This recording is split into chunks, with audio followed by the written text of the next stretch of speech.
It was a highly anticipated high-stakes summit, or meeting, depending on who you ask, and it certainly delivered bizarre drama. Standing alongside the man who U.S. intelligence officials say meddled in the 2016 election and might do so again, Donald Trump dodged an opportunity to publicly confront Vladimir Putin. In fact, he even came to his defense. I have great confidence in my intelligence people, but I will tell you that President Putin was extremely strong and powerful in his denial today. That was just one of the more unsettling statements made during a press conference, which followed a lengthy private conversation between the two presidents. When I asked if he blames Russia for tense relationships, Trump pulled a line out of the Charlottesville playbook, blaming both sides. I hold both countries responsible. I think that the United States has been foolish. I think we've all been foolish. We should have had this dialogue a long time ago. I think we're all to blame. Of course, this all took place just days after Deputy Attorney General Rod Rosenstein announced Friday the special counsel was indicting 12 Russian intelligence officers for hacking the Democratic National Committee. That same day, Trump's own Director of National Intelligence, that's Dan Coates, warned that the cyber threat against the U.S. is getting more serious and compared it to warning signs received before September 11th. Wasn't enough to move Trump, though, who today downplayed that assessment. My people came to me, Dan Coates came to me, and some others. They said they think it's Russia. I have President Putin. He just said it's not Russia. I will say this. I don't see any reason why it would be. Now on his way home, Trump is flying head-on into a wave of criticism, including from members of his own party, like Senator Bob Corker. The president's comments made us look as a nation more like a pushover, and I was disappointed in that. And that isn't even the half of it. John Brennan, the former CIA director under Obama, actually compared Trump's comments to high crimes, saying, quote, it was nothing short of treasonous. Here to discuss indictments and today's confab, Martha Coakley, former state attorney general and currently a partner at Foley Hoag. Good to see you, Martha. Hi, Jim. David Filipov is the former Moscow bureau chief for the Washington Post. David, it's great to see you, too. How is Vladimir Putin feeling tonight?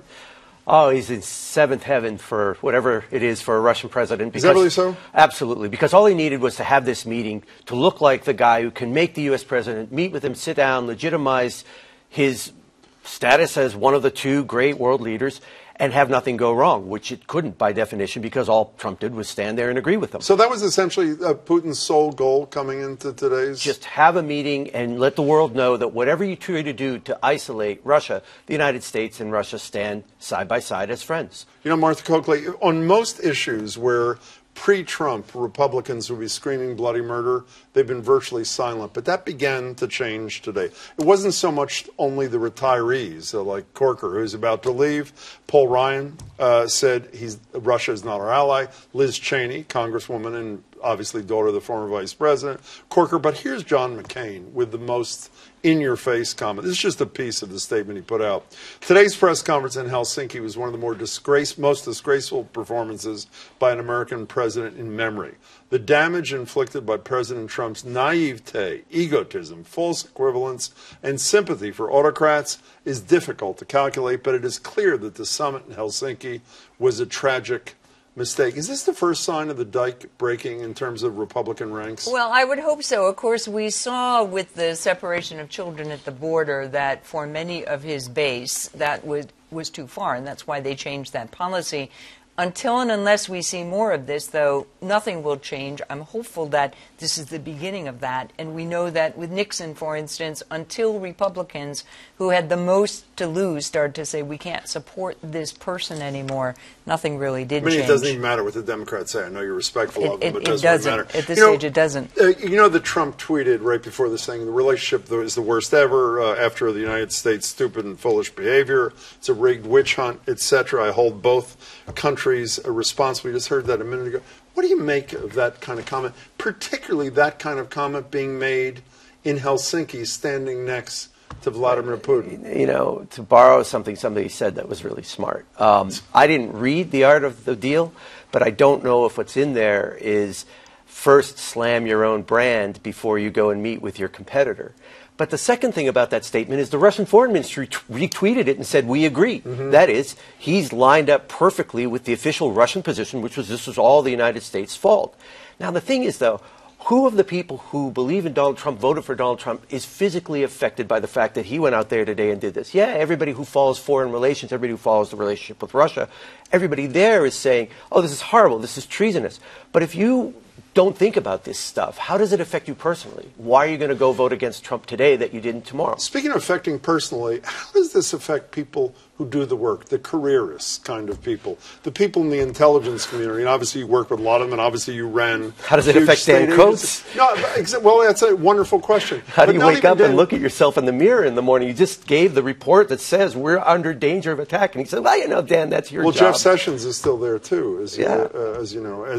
So what impact does this have on the work of people who are committed to their job and are straight arrows, not political appointees? How do they react to something like this? It's got to be an incredible morale, buster for one thing, and it makes people, I think, frozen. They can't do their jobs. I mean, we see he's gotten rid of people who disagree with him.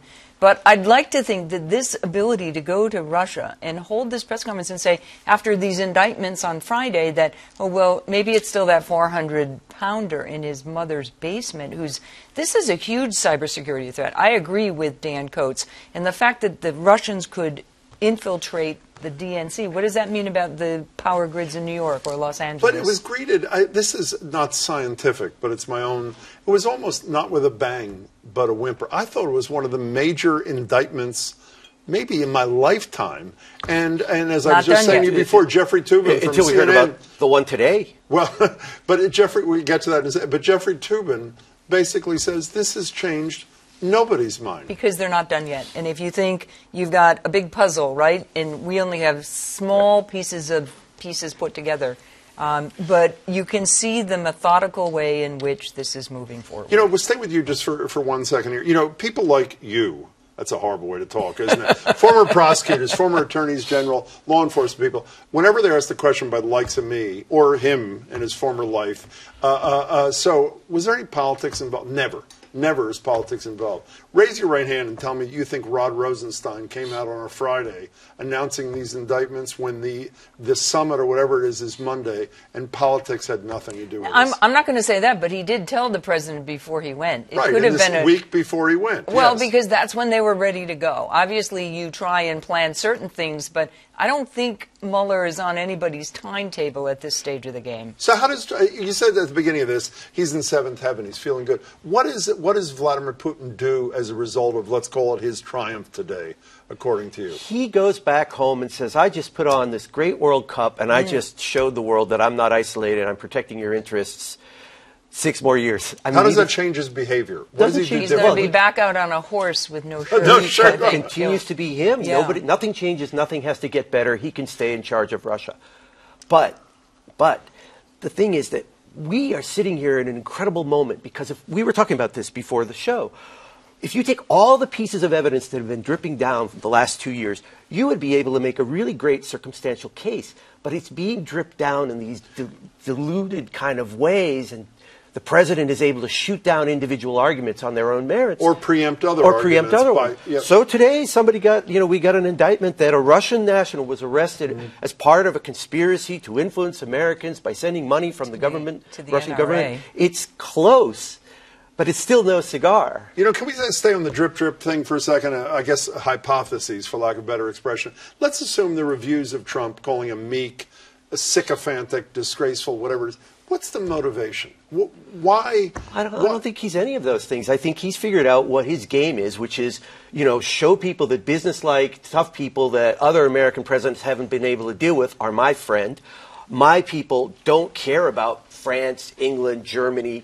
When you say to somebody who doesn't leave the United States ever, Germany's our enemy, it's easy to imagine, whereas they don't know anything about Putin and Russia. All they know is he's saying it's a tough guy, I'm a tough guy.